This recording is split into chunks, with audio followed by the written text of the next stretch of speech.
जय हिंद दोस्तों, वंदे मातरम। 2014 का जो चुनाव हुआ था वो बहुत ही ऐतिहासिक चुनाव था, क्योंकि भारत ने उस समय एक बहुत बड़ा उलटफेर देखा। उलटफेर तो नहीं कहना चाहिए, लेकिन हाँ, एक बहुत बड़ी सरकार को आते हुए देखा, जो कि अपने बहुमत पे, अपने दम पर जिसने सरकार बनाई थी। नरेंद्र मोदी की उस समय सरकार बनी थी। नरेंद्र मोदी की जब सरकार बनी तब इस बात की अटकलें काफ़ी तेज़ हो गई थी कि किस तरीके से नरेंद्र मोदी ने अपने जो समकक्ष, जो उनसे बड़े, जो उनके मैं कहूँगा बुजुर्ग, जो उनके नेता थे बीजेपी के, चाहे हम लाल कृष्ण आडवाणी जी की बात कर लें, चाहे मुरली मनोहर जोशी जी की बात कर लें, इन सभी को कहीं ना कहीं साइडलाइन करते हुए खुद के चेहरे को प्रेजेंट करके चुनाव जीता था और फिर उसके बाद सत्ता में आए थे और सरकार बनाई थी। ये सही बातें 2014 में हुई थी। लेकिन उस समय की सबसे एक, मैं कहूँगा, ताकतवर चीज़ ये थी कि नरेंद्र मोदी के अंदर वो कॉन्फिडेंस था, वो बिलीफ थी, वो सेल्फ बिलीफ थी, वो पब्लिक का सपोर्ट था कि वो ये चीज़ कर पाए, कि वो अपनी पार्टी के कोर नेताओं को, जो कि उस समय कद्दावर नेता हुआ करते थे, उनको साइडलाइन करते हुए आगे निकले और चुनाव में जीत दर्ज करी। और फिर ऐसा भी नहीं था कि 2014 में वो एक फ्लूक था, क्योंकि 2019 में उससे भी बड़ी जीत नरेंद्र मोदी को मिली थी। अब ऐसे में सबसे बड़ी विपक्षी पार्टी जो कि इस समय भाजपा के सामने पूरे देश में मौजूद है, भले ही वो कहीं पे दिखाई ना दे रही हो, लेकिन उसके बाद भी सबसे बड़ी पार्टी विपक्ष में मौजूद है, वो है कांग्रेस। और ना चाहते हुए भी या अनचाहे अनचाहे कैसे भी करके राहुल गांधी उसके प्रतिनिधि हैं, भले ही माने या ना माने। क्योंकि सोनिया गांधी तो देखिए ऐसा है कि मतलब वो सिर्फ नाम की अध्यक्ष दिखाई देती हैं आजकल। राहुल गांधी और प्रियंका गांधी यही दोनों ज़्यादा काम कर रहे हैं, लेकिन राहुल गांधी जो है वो प्रमुख तौर पर ही माने जाते हैं, डिसीजन मेकर इस समय के हैं। तो अब ऐसे में जो कोर कमेटी, जो कोर टीम कहना चाहिए, जो कि कांग्रेस की हुआ करती थी, वो G23 के बनने के बाद से कहीं ना कहीं टूटती हुई नजर आ रही है। और टूटने के कई सारे कारण भी हैं। तो क्या राहुल गांधी इस समय नरेंद्र मोदी बनने की कोशिश कर रहे हैं, या कोशिश कर रहे हैं कि भैया मैं कुछ ऐसा करके दिखाऊं कि बिल्कुल कांग्रेस पार्टी को एकदम उल्टा पुल्टा ही करके रख दूं? या फिर जिन लोगों ने उनको घेर के रखा है कि वही लोग उनको, उनके करियर को खाने की भी कोशिश कर रहे हैं? तो ये सब चीज़ समझेंगे हम इस वीडियो में। क्योंकि राहुल गांधी नरेंद्र मोदी बन पाएंगे या नहीं बन पाएंगे, यही एक बहुत बड़ा सवाल है। राहुल गांधी की 20 साल पुरानी कोर टीम क्या उनके मन मुताबिक नहीं थी? जिस कोर टीम को राहुल गांधी को मजबूती देने के लिए खड़ा किया गया था, उसके 3 दमदार सदस्य अब बीजेपी के पाले में खड़े हुए हैं। वहीं 2 सदस्यों को पार्टी में ही साइडलाइन कर दिया गया है। टीम के 6 में से केवल एक मेंबर सचिन पायलट ही बमुश्किल राहुल के साथ खड़े हैं। ये सवाल तब और गहरा गया जब विधानसभा चुनाव के लिए कांग्रेस की स्टार प्रचारकों की लिस्ट में शामिल आरपीएन सिंह भी राहुल गांधी का हाथ छोड़कर बीजेपी में शामिल हो गए। उन्होंने कोर टीम में राहुल के भरोसे पर सवाल उठाया था। करीब 20 साल पहले शिमला में बनी राहुल गांधी की कोर टीम अब टूट चुकी है। इस टीम में 4 लोग थे। 3 लोग ज्योतिरादित्य सिंधिया, जितिन प्रसाद और सबसे आखिरी में आरपीएन सिंह ने कांग्रेस का दामन झटक दिया है। सबसे बड़ी बात यह है कि सभी कांग्रेस की घोर विरोधी पार्टी बीजेपी में जाकर शामिल हुए हैं। इस टीम का आखिरी पावा या फिर आखिरी स्तंभ सचिन पायलट अब भी राहुल गांधी के साथ बने हुए हैं। हालांकि राजस्थान की गहलोत सरकार से इनकी तलखी जग जाहिर है। सूत्र तो ये भी कहते हैं कि सचिन पार्टी छोड़ने का मन बना चुके थे, लेकिन कांग्रेस के शीर्ष नेतृत्व ने उनको मना लिया। स्टार प्रचारक की भूमिका में पायलट इस वक्त कांग्रेस के लिए ताबड़तोड़ प्रचार कर रहे हैं।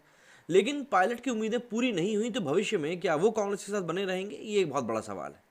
लेकिन कुंवर रणजीत प्रताप नारायण सिंह यानी कि आरपीएन सिंह को स्टार प्रचारक की लिस्ट में शामिल करने के बाद भी राहुल गांधी उन्हें रोक नहीं पाए। ज्योतिरादित्य सिंधिया ने तो मार्च 2020 में निर्णय ले लिया था।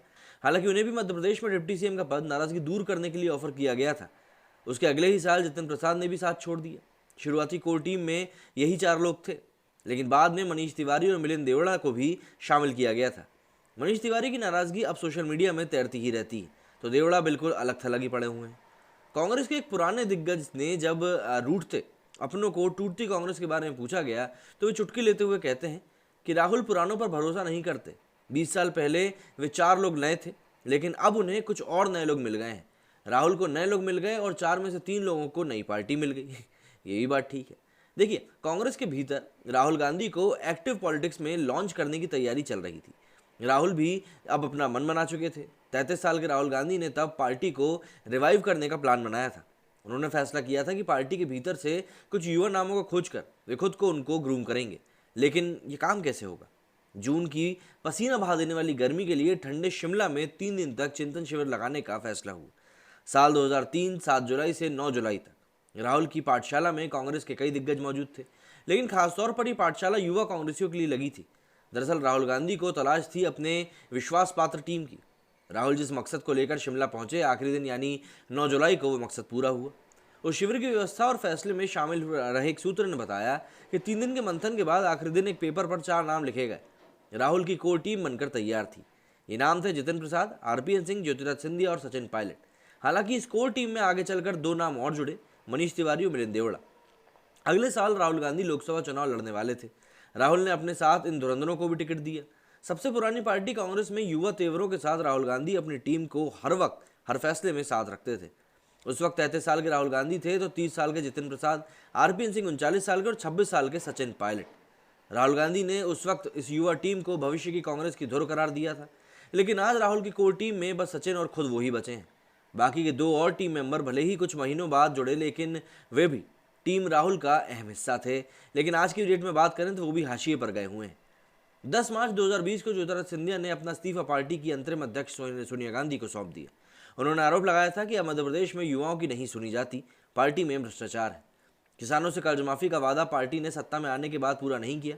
हालांकि दैनिक भास्कर ने जब उनसे बात करी थी तो उनके करीबी सूत्रों ने बताया था कि सिंधिया वर्तमान और भविष्य की बात करना चाहते हैं। कांग्रेस अब पास्ट हो चुकी है, बीता हुआ कल हो चुकी है और अतीत पर बात करके समय बर्बाद नहीं करना चाहते। जितिन प्रसाद ने जून 2021 में पार्टी छोड़ी।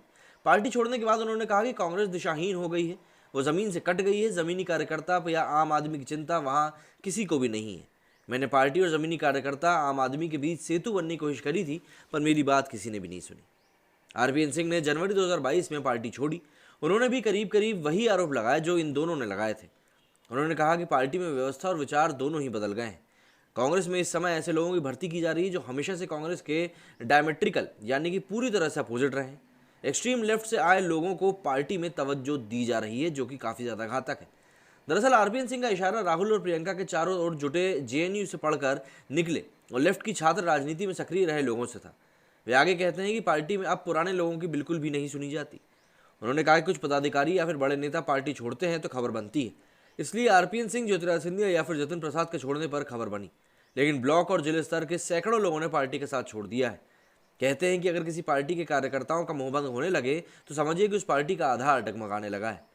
मनीष तिवारी की नवंबर में आई किताब 10 फ्लैश पॉइंट्स 20 ईयर्स ने बवंडर ला दिया।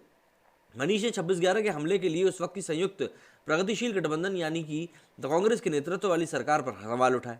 उन्होंने लिखा कि कई बार संयम कमजोरी की निशानी होती है और भारत को 26/11 के हमले के बाद बड़ी कार्रवाई करनी चाहिए थी। मनीष ने कैप्टन अमरिंदर सिंह को हटाए जाने पर भी ऐतराज जताया। यूपी तो छोड़िए, पंजाब से होने के बावजूद मनीष तिवारी को चुनाव प्रचार में कोई जगह नहीं मिली। हालांकि उन्होंने हाल ही में यहाँ तक कह दिया कि कांग्रेस नहीं छोड़ेंगे, उन्हें धक्का मारकर निकाल दिया जाए तो दूसरी बात है।